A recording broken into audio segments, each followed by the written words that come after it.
A todo lugar que você olhar no universo, você vai encontrar nuvens de gás suspensas no espaço. Elas são responsáveis por dar início à vida de uma estrela e são bem mais complexas e misteriosas do que você provavelmente imagina.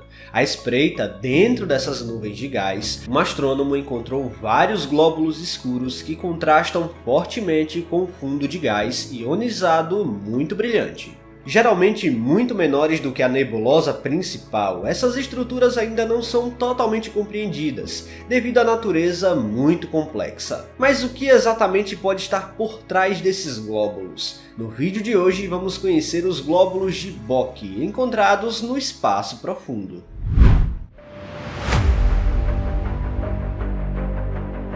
Já falamos aqui no canal de inúmeras estruturas inusitadas que os astrônomos encontram no espaço profundo. É normal que cenários exóticos possam moldar a maneira como a matéria se comporta, e podemos encontrar objetos interessantes por aí. Não importa onde você olhe no espaço, há sempre nebulosas com padrões interessantes, e outros aglomerados de gás que chamam a atenção. Muitas vezes podem ser até berçários estelares, que formam estrelas a todo instante.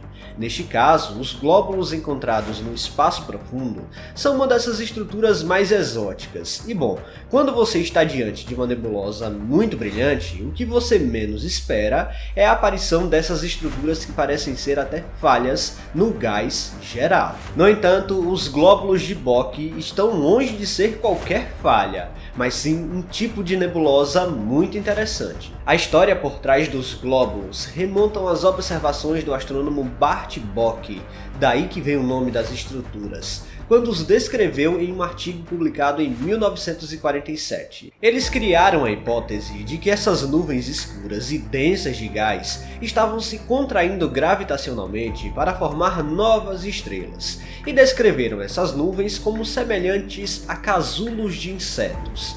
De fato, quando você observa os registros feitos por telescópios espaciais, é fácil perceber como algumas formas tão irregulares lembram vários formatos, inclusive os tais casulos. A verdade é que no universo temos alguns tipos de nebulosas, e os glóbulos de Bock só são um tipo muito específico dentro de uma categoria muito maior, as nebulosas escuras. Dentro dessa família imensa de nebulosas existem vários tipos, incluindo as nebulosas escuras, as planetárias, as de reflexão e de emissão.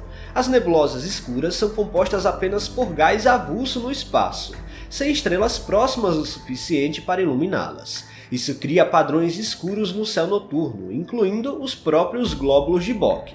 Às vezes, a própria densidade do gás pode barrar a luz das estrelas, fazendo com que essas nebulosas sejam difíceis de detectar. Já as nebulosas de reflexão são complexos de gás que possuem estrelas próximas para fornecer luz. Elas dependem unicamente da luz dessas estrelas para não se tornarem escuras. Exemplos clássicos desse tipo de nebulosa incluem os complexos de Ruofushi e as Pleiades. As nebulosas de emissão são ainda mais interessantes. Elas são compostas por gás ionizado onde átomos ficam livres, emitindo luz própria sem depender de uma estrela especificamente. Esse é um fenômeno muito semelhante às auroras que temos aqui na Terra, ou também aos meteoros que entram na atmosfera, onde o processo de ionização de determinados elementos fazem emitir radiação eletromagnética. Geralmente, para que isso ocorra, uma estrela está no centro energizando os átomos com radiação ultravioleta. Essas nebulosas tendem a ter uma coloração avermelhada devido à abundância do gás hidrogênio,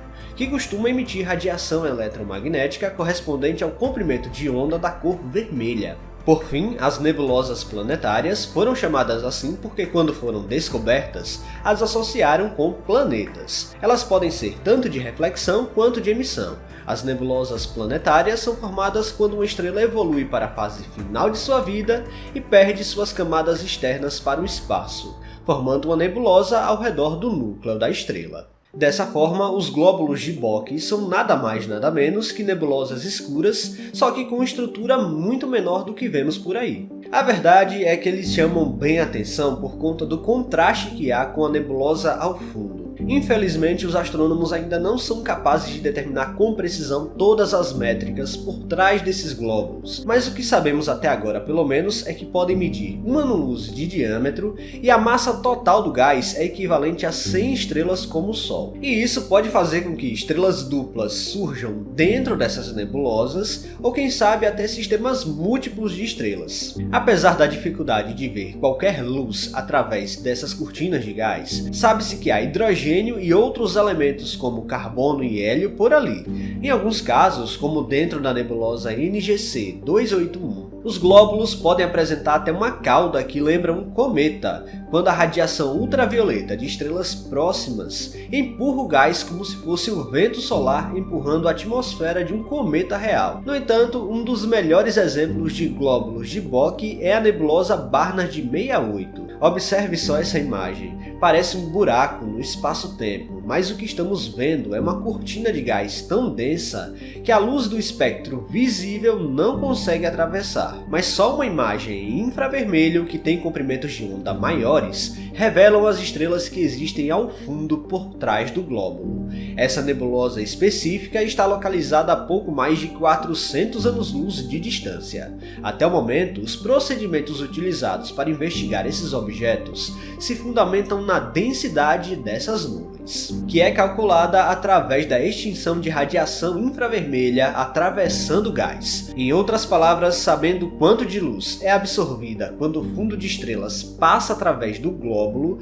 é possível ter uma noção de densidade e massa. Muito além disso, há muitas vantagens em estudar esses glóbulos. A relativa simplicidade que apresentam em relação a outros complexos de gases muito maiores, como a imensa nebulosa de Orion, permite uma análise mais clara e detalhada dos primeiros estágios de formação estelar. Claro, sem toda a complexidade presente em outras estruturas gigantescas e bem mais caóticas. Além disso, os glóbulos de Bock estão bem mais próximos da Terra, a uma distância até 4 vezes menor do que alguns outros complexos gigantes, que fornecem então observações bem mais precisas. Apesar de serem objetos extremamente frios, com a maioria medindo menos 257 graus Celsius, quando a matéria começa a cair em direção ao centro, a fusão nuclear pode iniciar, quando muito gás for reunido. Sabendo a quantidade de massa descomunal que existe ali dentro, algo na ordem de 100 vezes a massa do Sol, os sistemas múltiplos de estrelas podem ser formados. É o lugar perfeito para estudar uma das coisas mais complexas da astronomia, a formação estelar. Imagina só agora a reação dos primeiros astrônomos que viram esse tipo de coisa no espaço profundo. Não é todo dia que aparecem nuvens tão escuras com padrões tão incríveis no campo de visão. Pessoal, se vocês gostaram deste vídeo, não se esqueçam de deixar o like aqui, que é muito importante. E se você não está inscrito aqui no canal ainda, convido você a apertar o botão inscrever-se aí embaixo. Até a próxima!